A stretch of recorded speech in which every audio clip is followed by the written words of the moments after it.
We see it every weekend during the college football season. Fantastic finishes, drama all over the place. College football brings it like no other sport. Mike McDaniel from Inside the ACC joining us to break down the top 10 games in the ACC for 2015. We certainly talked about the subject before we hit the record button, and there's plenty to choose from here, Mike. So would love to hear your top 10 list. Yeah, here we go. Number 10, September 19th, Miami 36, Nebraska 33 in overtime. Now, this was a game, if you'll remember, Nebraska was actually Miami was stomping Nebraska. It was 33-10 going into the fourth quarter. Nebraska, through turnovers, crazy touchdowns, they storm all the way back, tie the game. They go to overtime. Miami kicks a field goal to win it. It was kind of the beginning of the end there for Al Golden, because even though they won that game, it kind of put that seed in your head that, hey, he was on the hot seat anyway, but now you're going to blow a huge lead and almost lose to a Nebraska team that just really wasn't very good this season. So Miami beats Nebraska 36-33. Number 9, Saturday, October 24th, Duke 45, Virginia Tech 43. That game went to 4 overtimes. It was a battle between Brendan Motley and Thomas Sirk, the two respective quarterbacks for Virginia Tech and Duke. Game went back and forth, little to no defense. Finally, the game came to a head in the fourth overtime when Duke converted on the mandatory 2-point conversion when Virginia Tech could not on the possession before. So that's my number 9 game. Number 8, Saturday, November 27th, Virginia Tech 23, Virginia 20. This was Virginia Tech's 11th straight victory over Virginia in the annual Commonwealth Cup. And this one had a little bit more importance because it meant that Frank Beamer was going to be able to coach one more game and go to the Independence Bowl in his season finale as a college football head coach. Number 7 is the Capital One Orange Bowl. Now, the quality of the game, like we spoke about before going on here, Mark, was not necessarily very good, especially in the second half, but it was between two teams, and the importance of the game was so paramount that this one made my list. Clemson 37, Oklahoma 17. Clemson ran away with it in the second half, outscoring Oklahoma 21-0 in the final 2 frames to win the game and advanced to the College Football Playoff National Championship against Alabama.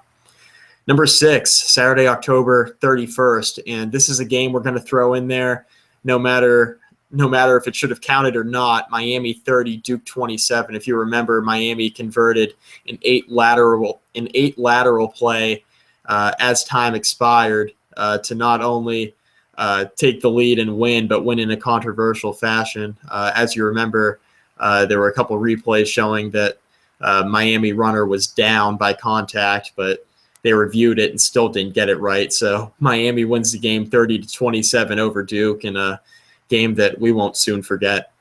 Number 5, the Camping World Independence Bowl, Virginia Tech 55, Tulsa 52. This makes the list purely because the Hokies sent Frank Beamer out on a winning note. They put up 45 points in the first half. Tulsa came storming back and made it a very interesting game down the stretch, but the Hokies held on to give Frank Beamer a victory in his final season and his final game as a head coach. Number 4 on my list is the ACC Championship game, Clemson 45, UNC 37. Deshaun Watson, the Clemson quarterback, cemented himself as one of the best quarterbacks in the country far before this game, but he threw for 289 yards and 3 touchdowns. A big story in this game was UNC's inability to throw the football at a consistent clip. Marquise Williams threw 3 touchdown passes in the game, but Clemson's defense held him to 33% passing. He just went 11 of 33 on the evening. But UNC recovered an onside kick as time was dwindling there late in the fourth quarter, but there was a controversial penalty called offsides on UNC, which per the replay was not offsides. So very interesting call to a game with a ton of meaning, and in the conference championship that eventually sent Clemson to the Final Four. Saturday, October 3rd, Clemson 24, number 11 Notre Dame 22. If you'll remember, it was a monsoon there at Tiger Stadium. Clemson leading 21-3 heading into the fourth quarter. Notre Dame scored 3 touchdowns there in the final frame, but failed to convert on the 2-point conversion with less than a minute to go that would have sent the game to overtime. It was one of the games of the year in college football, in my opinion. Number 2, because it snapped a 29-game winning streak for Florida State, was the miracle on Techwood Drive that our buddy Joey Weaver would definitely like to relive in a 3-9 campaign for the Yellow Jackets. Georgia Tech 22, Florida's number 9, Florida State 16. The Jackets, remember, returned that blocked field goal in for a touchdown as time expired to win one of the most interesting games in the ACC in the 2015 season. And finally, despite it being a losing effort, the 2015-2016 college football playoff national championship, Alabama 45, Clemson 40, back and forth the entire game. Clemson led going into the fourth quarter. Alabama scores a touchdown, converts a surprise onside kick that Clemson wasn't expecting. They got the ball back, scored again. Back and forth affair that eventually saw Alabama score 3 touchdowns in the final quarter to go ahead and win. Clemson quarterback Deshaun Watson was fantastic once again, 30 of 47 for 405 yards and 4 touchdowns. And he'll without a doubt be one of the Heisman frontrunners heading into next season. That's a good list, Mike. We definitely have a number of games to choose from because I only overlap you a few times, so I've got plenty of other selections here. Plus, I want to make an honorable mention for the Florida State-Miami game. The Canes showed up again against Florida State, as they typically have in recent years, but wilted in the fourth quarter when Dalvin Cook took over, and Florida State won that one against the Canes. Okay, way off the radar. I don't know if anyone would have this possibly on a top 10 list or a top 100 list for the ACC this season, but stick with me here. Number 10, Wake Forest 3, Boston College nothing. So think about it. When you're watching college football here in the 2000s, what we're seeing each and every week all over the place are 45-42 games everywhere. Blown coverages, missed tackles, guys running around in the secondary, touchdowns galore. In this game, old school defense or horrible offense, or put them together, and you got 3-0. BC basically dominated the game statistically, twice as much yardage, 4 fumbles, though, an interception, 4 turnovers inside the 10-yard line. The game ended with BC at the Wake Forest 11. They couldn't score. They turned it over on downs. That was the end of the game. Wake and BC, 2 hapless offenses going at it, 3-0. Just a bizarre game, and one that's completely off the radar, but I like it, so we're going to go with it. At number 9, Notre Dame, Virginia, and the Cavaliers really gave the Irish a tussle in this one. Malik Zaire hurt, taken from the game. Deshaun Kaiser came in and did an exceptional job, threw a beautiful game-winning touchdown pass when it appeared as though the Cavaliers had won the game on the other end of the field.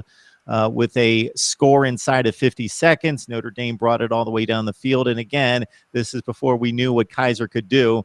And he threw a beautiful touchdown pass to Will Fuller, rainbow shot right over the top to win it over Virginia, a game Notre Dame, of course, needed to have at that point on September 12th, 34-27.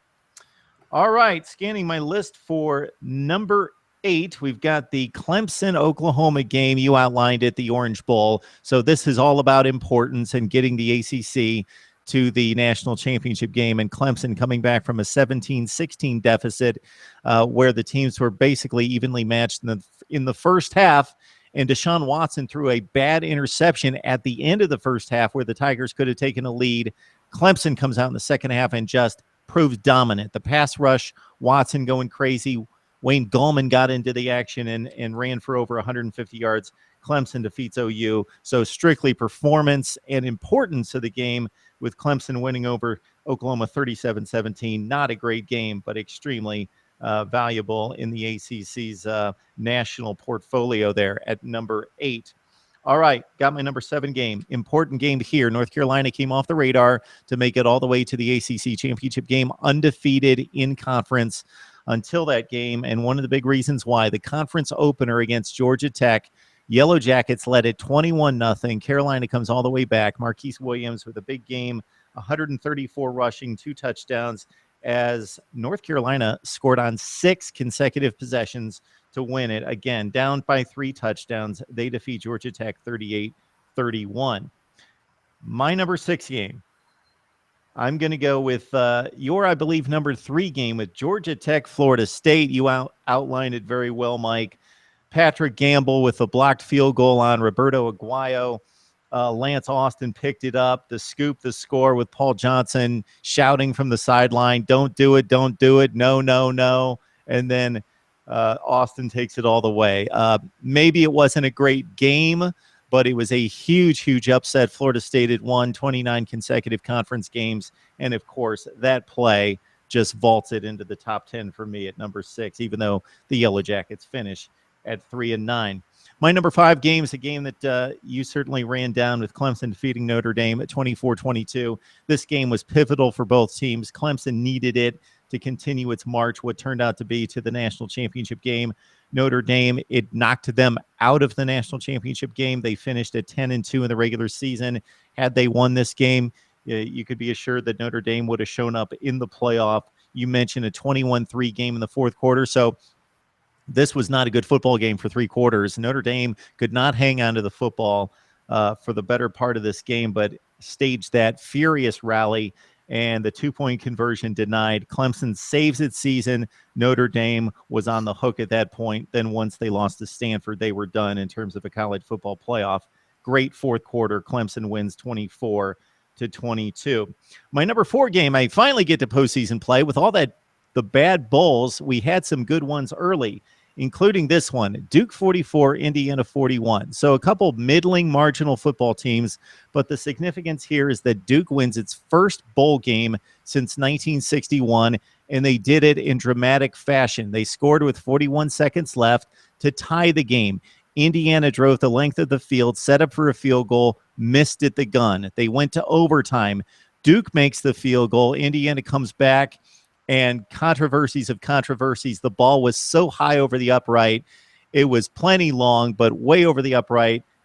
The officials said that it was no good, so Duke wins, and David Cutcliffe gets that elusive bowl win, 44-41, in just a really exciting, well-played game offensively. That's my number 4 game. At number 3, you ran it down, Miami-Duke. Player was down, 2 blocks in the back. Miami players on the field before the play ended. That could have been a penalty. There were a number of places where this bizarre finish could have gone the other way, but Duke seemingly scored the game-winning touchdown with just a couple seconds left to play. Then Miami brings back the kick, and it's just chaos after that. A memorable finish, of course, one for the ages. Canes defeat Duke 30-27. All right, my number 2 game, we go to the national championship game. Clemson loses to Bama 45-40. So despite the ACC losing in this one, definitely Clemson acquitted itself very well against a big favorite in Bama. Deshaun Watson, exceptional in this one. And a few plays could have gone the other way, and Clemson certainly with a 24-21 lead early in the fourth quarter could have won this game. Still, huge credibility for the ACC. Clemson falls to Bama 45-40. And finally, not a high score. I kind of finish off with my top 10 the way I started in a certain respect. This game was super significant, though, because before you can get to the championship games, if you're Clemson, you got to break that Florida State barrier. And they finally did it. Finally got through Florida State. It was a really good defensive battle. 13-13 game with about 8 minutes left. Deshaun Watson finally made some plays against the Florida State defense, put together 2 scoring drives. Dalvin Cook shut down on a 4th and inches at midfield. That proved pivotal when it was like 16-13 with about 4 minutes left. Just a great game in terms of elite athletes going at it. Not a ton of scoring. Clemson breaks through over Florida State 23-13. And, of course, that sparked the ACC championship run and advancement to the national championship game. So great year in the ACC, Mike. That's my top 10. It was fun to run those down. Mike McDaniel from inside the ACC breaking down the top 10 games from the ACC here in 2015.